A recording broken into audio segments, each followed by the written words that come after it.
Capital అట, వాళ్ళు అమ్మిందే కొనాలట. ప్రపంచంలో ఎక్కడా లేవి, మన రాష్ట్రంలోనే ఉన్నాయి.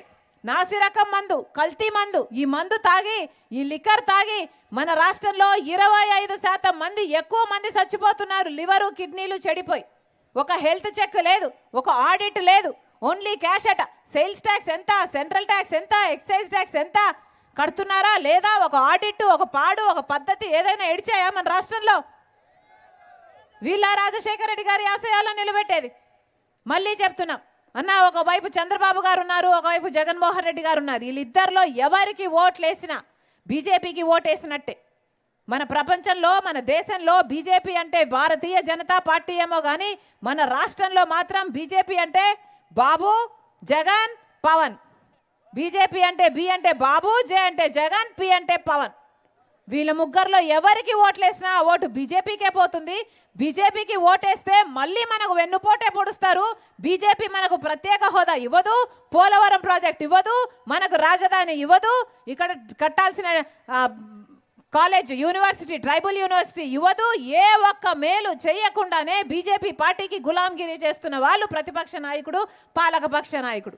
అందుకే చెప్తున్నాం, ఈసారి ఓట్లేసేటప్పుడు ఆలోచన చేసి ఓటేయండి. మీ బిడ్డల కోసం ఓటేయండి, వాళ్ళ భవిష్యత్తు కోసం ఓటేయండి, ప్రత్యేక హోదా కోసం ఓటేయండి, రాజధాని రావడం కోసం ఓటేయండి, మీ ప్రాంతం, మీ బిడ్డలు బాగుపడడానికి ఓటేయండి. మళ్ళీ చెప్తున్నాం, కాంగ్రెస్ పార్టీ అధికారంలోకి వచ్చిన వెంటనే 10 సంవత్సరాల ప్రత్యేక హోదా ఇస్తుంది కాంగ్రెస్ పార్టీ. మరొక్కసారి కాంగ్రెస్ పార్టీని ఆశీర్వదించాలని, కాంగ్రెస్ పార్టీ అధికారంలోకి వస్తే 2 లక్షల వరకు రైతులకు రుణమాఫీ చేస్తుంది కాంగ్రెస్ పార్టీ. కాంగ్రెస్ పార్టీ అధికారంలోకి వచ్చినాక ప్రతి పేద కుటుంబం ఇల్లు గడుపుకోవడానికే ప్రతి నెల 8,333 రూపాయలు, అంటే సంవత్సరానికి 1,00,000 రూపాయలు, అంటే 5 సంవత్సరాలకు 5 లక్షల రూపాయలు ఇస్తుంది ప్రతి పేద కుటుంబానికి కాంగ్రెస్ పార్టీ. మీరు ఆశీర్వదించండి.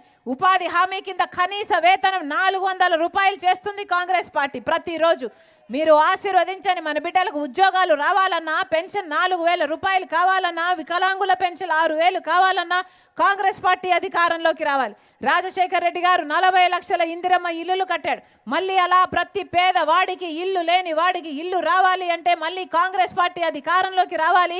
కాంగ్రెస్ పార్టీ అధికారంలోకి వచ్చినాక 5 లక్షలు పెట్టి పక్కా ఇల్లు కట్టిస్తుంది ఇల్లు లేని ప్రతి పేద కుటుంబానికి కాంగ్రెస్ పార్టీ. మీరు ఆశీర్వదించండి. బాగు కోసం, మంచి కోసం ఆలోచన చేయండి. రాజశేఖర రెడ్డి బిడ్డగా నేను మాటిస్తున్నా, మీరు ఆశీర్వదించండి. కాంగ్రెస్ పార్టీ అధికారంలోకి వచ్చినాక 10 సంవత్సరాల ప్రత్యేక హోదాయే కాదు, రాజశేఖర రెడ్డి గారి సంక్షేమ పాలన ప్రతి ఇంటికి తీసుకొస్తుంది రాజశేఖర రెడ్డి బిడ్డ.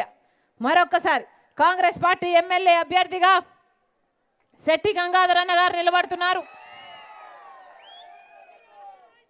మీ అన్నగా ఆశీర్వదించండి, మీ అన్నగా ఆశీర్వదించండి. మీ గొంతైతాడు, మీ బలమైతాడు, మీకు అండగా నిలబడతాడు. మీకు ఏ కష్టం వచ్చినా మీకు అవైలబుల్గా ఉండే మనిషి శెట్టి గంగాధర్ అన్నను మనస్ఫూర్తిగా ఆశీర్వదించాలని, హస్తం గుర్తు మీద ఓటేయాలని మనస్ఫూర్తిగా కోరుతుంది రాజశేఖర రెడ్డి బిడ్డ.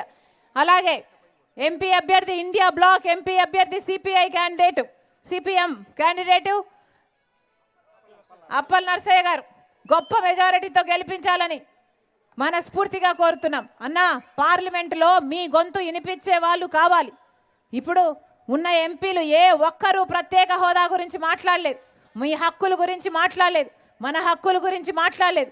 ఇలాంటి వాళ్ళు ఉండాలి, అవసరం. ఉద్యమకారుడు మనస్ఫూర్తిగా ఆశీర్వదించాలని మీ రాజశేఖర రెడ్డి బిడ్డ మరొకసారి ప్రతి అన్నను, ప్రతి తమ్ముని, ప్రతి అక్కను, ప్రతి చెల్లిని శిరస్సు వంచి చేతులు జోడించి మనస్ఫూర్తిగా ప్రార్థిస్తుంది.